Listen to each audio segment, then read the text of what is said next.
Hello everyone, எல்லாரும் எப்படி இருக்கிறீங்க? சந்தோஷமா இருக்கிறீங்களா? சோசியல் மீடியாவை அப்படியே தட்டிட்டு போகும்பொழுது ஒரு விஷயம் கண்ணில் பட்டுச்சு. உங்களோட ஷேர் பண்ணாவும் போனா சரியில்லைல்ல, அதனாலதான் இந்த வீடியோ உங்களுக்காகவே. தல அஜித் குமாரோட 64th மூவி சம்பந்தமான ஒரு அப்டேட் ரிலீஸ் ஆக இருக்குது. அதாவது குட் பேட் அக்லி படத்தை வந்து டிரெக்ட் பண்ணின ஆதிக் ரவிச்சந்திரன் தான் நம்மளோட தல அஜித்குமாரோட 64வது படத்தையும் இயக்க போறாரு அப்படிங்கிற ஒரு தகவல் வெளியாகி இருக்குது. தல அஜித்தோட குட் பேட் அக்லி மூவி ரொம்பவே சூப்பரான ஒரு மூவியா அவருக்கு கம்பேக் கொடுத்திருந்துருச்சு.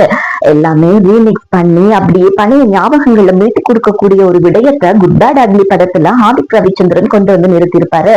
சோ இந்த படத்துக்கு எவ்வளவு வரவேற்பு கிடைச்சிச்சோ அதே மாதிரி வரவேற்பு தல 64 மூவிக்கும் கிடைக்கும் அப்படின்னு சொல்லி எதிர்பார்க்கப்படுது.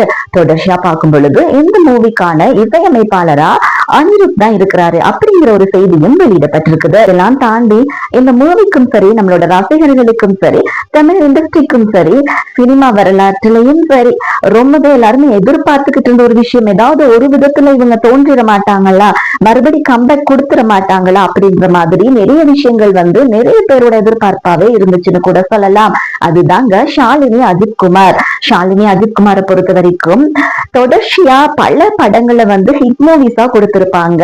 ஸோ 90s இருக்கட்டும், அதுக்கு முன்னுக்கா இருக்கட்டும், ஸோ இப்ப வரைக்குமே எல்லாருக்குமே ரொம்பவே பிடிச்ச ஒரு நடிகையா ஷாலினி அஜித்குமார் வலம் வந்துட்டு தான் இருக்கிறாங்க. ஸோ அவங்களோட திருமண வாழ்க்கைக்கு பிறகு ஷாலினி எந்த ஒரு மூவிலையுமே தோன்றாம இருக்கிறது பல ரசிகர்களுக்கு வருத்தங்களை கொடுத்திருந்துச்சு. இடைக்கிடையே ஷாலினியோட ஒரு சில போட்டோஷூட்களை வந்து பார்த்து ரசிகர்கள் மகிழ்ச்சி அடைஞ்சிட்டு இருந்தாங்க. அப்படியான ரசிகர்களுக்கு இப்ப அதை விட ஒரு பெரிய மகிழ்ச்சி என்ன அப்படின்னு சொன்னா, இந்த படத்தோட தயாரிப்பாளரா களம் இறங்குறதே ஷாலினி அஜித்குமார் தானாம் அப்படின்னு சொல்லியிருக்கிறாங்க. என்னமா சொல்ற, உண்மையா அப்படின்னா ஒபிஷியலா வந்த ஒரு நியூஸ் அடிப்படையில இது உண்மையான ஒரு தகவல் தான். தல அஜித்தோட 64th மூவியோட நேமும் அப்படியே ரிலீஸ் ஆகிதான் இருக்குது. அதாவது டேர் டெவில் அப்படிங்கிற மாதிரியான ஒரு நேம் தான் இந்த படத்துக்கு வைக்க போறாங்களா. அதிகாரப்பூர்வமா இந்த நியூஸ் இப்ப ரிலீஸ் ஆகி இருக்குது. இதுக்கு முன்னாடி இந்த மூவி சம்பந்தமா ஒரு சில விடயங்கள் கசிஞ்சாலும் பட் இப்போ அதிகாரப்பூர்வமா இந்த விடயங்கள் வெளிவந்திருக்குது.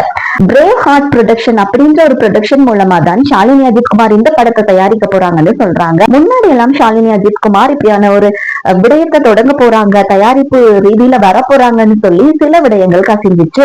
பட் இப்ப அது உத்தியோகபூர்வமா அறிவிக்கப்பட்டிருக்குது. சோ தல அஜித்தோட ஷாலினி மறுபடியும் சேர்றாங்களா, இந்த கோம்போ எப்படி இருக்க போகுது அப்படின்னு சொல்லி எல்லாருமே எதிர்பார்ப்போட காத்துட்டு இருக்கிறாங்க.